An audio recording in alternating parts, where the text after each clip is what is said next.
Hello, I am Teija Isohauta and I am a curator of this exhibition telling a story about Aalto's landscape ideas.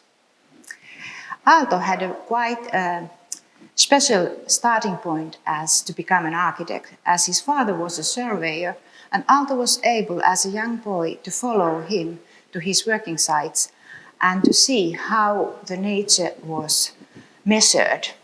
The tool of that time was theodolite, and the theodolite gave Aalto also know how to use theodolite. So it was to measure the lines of the terrain, and that was before the topography map came to Finland. They were started to make topography map at 1922 in Finland.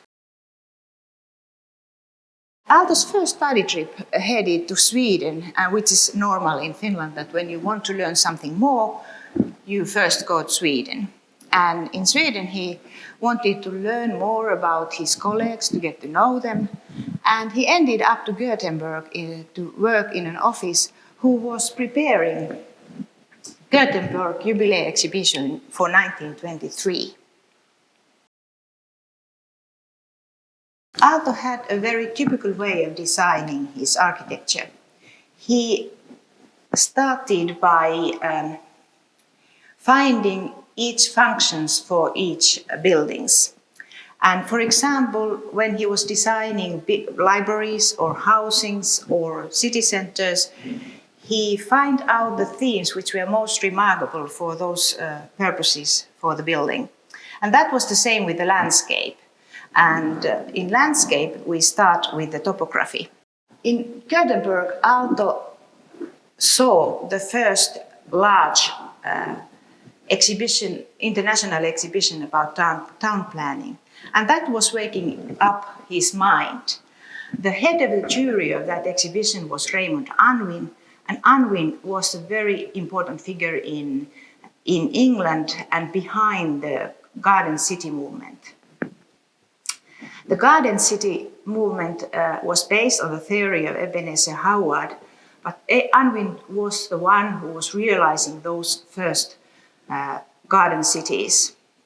And when Aalto came back to Finland, he created his first town plan, which was really following the topography of the landscape. And this is Samalahti plan nearby Jyväskylä from 1926. And here you can see how he is arranging his buildings and roads following the terrain. The next big step on town planning came to Aalto when he was in America at the 40s. And that was the period of reconstruction in Finland and in Europe as well, as there was a Second World War and a lot of houses and cities were demolished. And Aalto had an idea that there should be these new small suburbs and cities which should be built in a different way than before. And Aalto was very known about what was going on in America. In America, they had New Deal and they had this huge Tennessee Valley Authority, which was focused on all kind of socio-economical backgrounds of how to make a plan.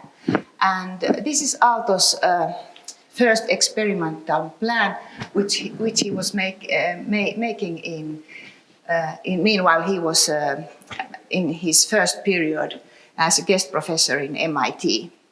And here you can see that he's doing this drawing by following the nature, the meandering coastline of the waters and the hills, how to settle the housing areas around the hilltops.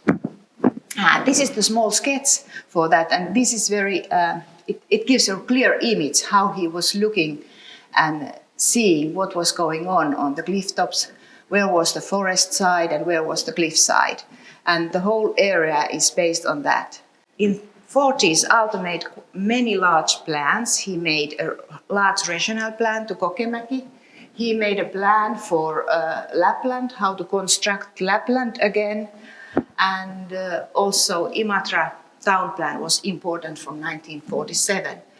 And here back behind this, there is the Stensvik town plan or master plan in Helsinki from 1964.